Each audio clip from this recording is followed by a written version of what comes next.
Ready হয়ে গেলাম একদম দিনের আলো থাকতে থাকতেই সন্ধে হয়ে গেছে।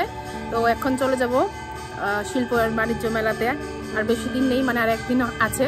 তো তাড়াতাড়ি বেরিয়ে পড়ছি যাতে মোটামুটি তোমাদেরকে সবটা দেখাতে পারি, এই জন্য একটু তাড়াতাড়ি বেরিয়ে পড়ছি, নাহলে সবসময় রাত্রেবেলায় যাই।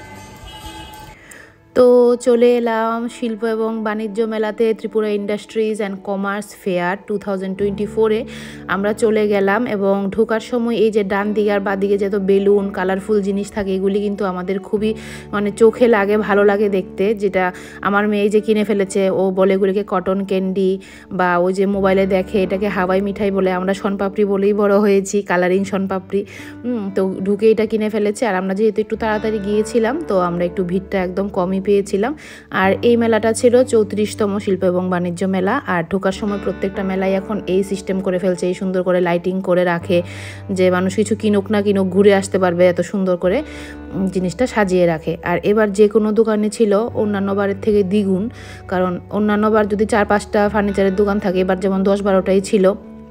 মানে একটা রো ছিল শুধু মানে ফার্নিচারের দোকান, ঠিক আছে, এই রোটা কিন্তু শুধু ফার্নিচারের দোকান। আরেকটা রো দেখাবো, ওইখানে অনেকগুলি ফার্নিচারের দোকান আছে, মানে মোটামুটি সব দোকানই এখানে এসেছিলো। তার মধ্যে আমাদের পরিচিত একটা দোকানে যে সীমা ভ্যারাইটিস, এটা কিন্তু আমাদের পরিচিত, ওই যে দেখে আমাকে একটা ডাক দিয়েছে, তারপরে ভিডিওটা আমি বন্ধ করে দিয়েছিলাম। ভিডিওটা করলে হয়তো বা ভালো ছিল। ওই দিদির দোকানে কিন্তু তোমরা অবশ্যই যাবে, ওইখানে মোটামুটি সব কিছুই পাবে, খুব ভালো ভালো কালেকশন আছে। তারপর এখানে আরএফএলের দোকান, এটাও খুব একটা দরকারি জিনিসের দোকান। এখানে গিয়েও মানে কেনাকাটি করতেই লাগে, এমন জিনিসই বসে, প্লাস্টিকের টুকিটাকি জিনিস কিনতেই হয়। তারপরে যে রিগেলের দোকানটাও এসে পড়েছিল এখানে। তো রিগেল তো আর কি মানে ব্র্যান্ডের দোকান, আর কি বলবো এটা নিয়ে।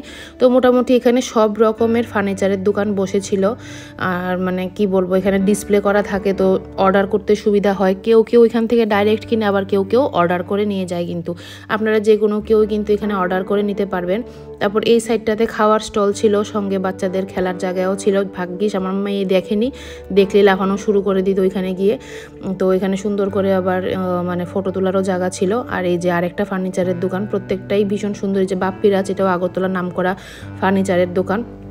খুব সুন্দর করে এখানে লেখা আই লাভ আগরতলা, মানে জায়গাটা খুব ভালো লেগেছে দেখে। আর কি একটা আচারের দোকান মাঝখান দিয়ে দেখিয়ে দিলাম, এটা তো সবসময় বসে, সবখানেই বসে। আরেকটা ছিল যে আরান্নাক, এটাও খুব নাম করা ফার্নিচারের দোকান। প্রত্যেকটা বড় বড় ফার্নিচারের দোকানই এখানে এসেছিল। এই সম্ভবত এটা বাংলাদেশের একটা দোকান, আফি। তারপরে চলে গেলাম একটা রোতে, যেটাতে শুধু বাংলাদেশের শাড়ির দোকান ছিল।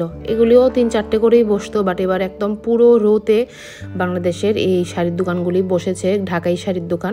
সঙ্গে তো প্রত্যেকবারই ওই যে কাশ্মীরি শল, কাশ্মীরি শাড়ি, কাশ্মীরি সালোয়ার, এগুলি তো বসেই। আর এই যে এগুলিও থাকের মধ্যে এই শাড়িটা আমার আছে, যেটা আমি এখন জুম করে দেখালাম। এটা আমি লাস্ট সরস্বতী পূজাতে পরেছিলাম, এখান থেকেই নিয়েছিলাম, এই মেলার থেকে আমি নিয়েছিলাম। আর দেখুন ডান দিকে বা দিকে যেদিকে দেখবেন শুধু জামদানির দোকান, বাংলাদেশের জামদানির দোকান, এবং প্রত্যেকটা আই ক্যাচিং শাড়ি, মানে পছন্দ হয়ে যাবে এক চোখেই। তো এই যে রোটা দেখছেন, এই রোটা কিন্তু যতক্ষণ না শেষ হবে শুধু শাড়ির দোকানেই। এছাড়াও অন্য রোর মধ্যেও শাড়ির দোকান ছিল। আর এই যে একটা ফটো মানে সেলফি পয়েন্ট বলে যেগুলিকে। তারপরে নেক্সট রোতে মুভ করলাম, আর এটা ছিল প্রাণ বেভারেজের দোকান। আর এখানে কিন্তু কুইজও হচ্ছিল, তো আমিও কুইজে পার্টিসিপেট করেছি, আমি 2টা প্রাইজ পেয়েছি।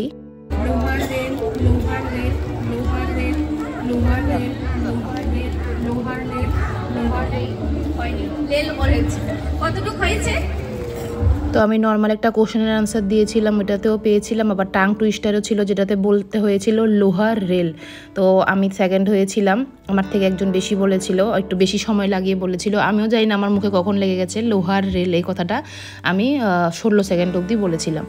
তো এরপরে আরেক জায়গাতে চলে গেলাম, এই যে কাশ্মীরি শলের দোকান। এখানে এগুলি সবসময় বসে, আর নতুন কিছু নয়। তবে আমি ভিডিও যেহেতু করছি ফার্স্ট টাইম, তো আমি সবটাই কাভারেজ করার ট্রাই করেছি। এই যে সারতাজ বসে গিয়েছিল, আগরতলার নাম করা কেক শপ। তো আমরা নিয়েছিলাম রেড ভেলভেটটা, তো আমার মেয়েও বলছিল এটাই খাবে, তো ওর জন্য এটা নিয়েছিলাম। তো মিষ্টি জিনিস আমি একটা বেশি ভালোবাসি না, পরে কিছু একটা খাবো ভেবেছিলাম, বাট টাইমে কাভার করতে পারিনি, সবটা ভিডিও করতে করতেই ক্লান্ত হয়ে গেছিলাম। তো আর কিছুই সেরকম খাইনি ওই দিন। তো তারপরে দেখুন 350 টাকা দিয়ে চিকেন কারির কুর্তি ছিল। আর এদিকে দেখুন খুব সুন্দর একটা দোকান, বাবু মশাই। এতক্ষণে গিয়ে একটা ছেলেদের দোকান পেলাম না, তো মেয়েদের দোকান, মেয়েদের গার্ডার, মেয়েদের ক্লিপ, মেয়েদের সালোয়ার, মেয়েদের শাড়ি, মেয়েদের চাদর, সব মেয়েদের। তো এতক্ষণে গিয়ে একটা পাঞ্জাবির দোকান ছিল, বাবু মশাই, নামটাও ভীষণ সুন্দর। আর দেখুন এইভাবে ঘুরিয়ে আনছে যে দেখুন শুধু শাড়ির দোকান আর ওই মানে চিকেন কারি মানে লখনৌ চিকেন কারি বা ওই যে কী বলবো কাশ্মীরি শলের দোকান। তারপরে চলে গিয়েছিলাম ঘুরতে ঘুরতে, এদিকে কিছু ছিল মানে সাজগোজের দোকান। আর এই জুতিগুলি কিন্তু প্রচুর এসেছিলো, এবার খানে খানে বসেছিল, বিভিন্ন জায়গায় মিলে বসেছিল।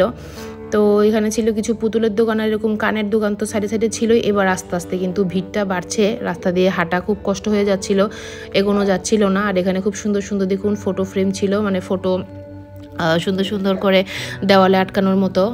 তারপরে এই যে দেখুন আরেকটা কাশ্মীরি শলের দোকান বা কাশ্মীরি কি বলবো সালভার টালভার সবই ছিল এটার মধ্যে।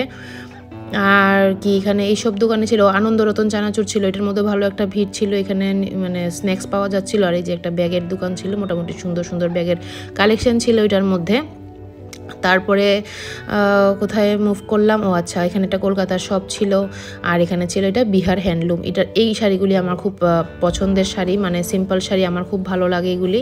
তারপর এখানে বোধহয় খুব সম্ভবত খাওয়ার দোকান, ওই সাইডটাতে আমি আর যাইনি, বাট দূরের থেকে দেখেই বুঝেছিলাম যে ভীষণই অ্যাট্রাকটিভ একটা জায়গা। কিন্তু হ্যাঁ শরীর আর দিচ্ছিল না, ভিডিও করতে করতে সবটা জায়গায় তো কভার করছিলাম, তো পাগুলি এত ব্যথা করছিল যার নামিনি ওইখানে আর যাইওনি, বাট জায়গাটা দেখতে ভীষণই সুন্দর ছিল। তারপরে এরকম চানাচুর টানাচুরের দোকান তো সবসময় বসে। আর এই সাইডটা থেকে এবার আরেক দিকে আমরা চলে যাব। আর এই যে এটা একটা সেলফি পয়েন্ট, এখানে সেলফি তোলার জন্য। আর সেলফি টেলফি সেদিন তোলা হয়নি। আর এটা আমার সবচেয়ে প্রিয় দোকান, ফুলের দোকান। তো ওইখান থেকে ফুল আনা সম্ভব না, কারণ আমার ঘরে মাটি আলাদা করে নেই যে আমি এনে লাগাতে পারবো। আমার দোকান থেকেই টব কিনে ওইখান থেকেই লাগিয়ে আনতে হয়, তো ওইটা তো ওইখানে পসিবল হবে না। তারপরে দেখুন কালী খাসার চাল, যেটা একদম নাম করা খাসার চাল, আমরা সবাই জানি কালী খাসা, কিন্তু এটা অনেক দাম বলছিল, 120 টাকা করে কেজি বলছিল।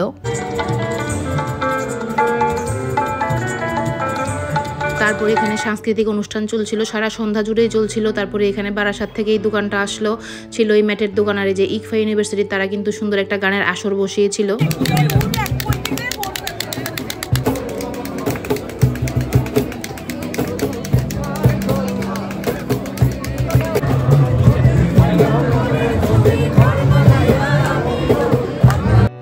বাচ্চাদের খেলনারও প্রচুর ভ্যারাইটি ছিল, মানে ইউনিক ইউনিক জিনিস ছিল, যেগুলি সবসময় মেলাতে সব মেলাতে আপনারা পাবেন না, যে কোনো লোকাল মেলাতে আপনারা পাবেন না। আর এই দোকানটাও সবখানে বসে, আসলে এগুলি ইউজ করা হয় না, বিভিন্নভাবে ভেজিটেবল কাটার।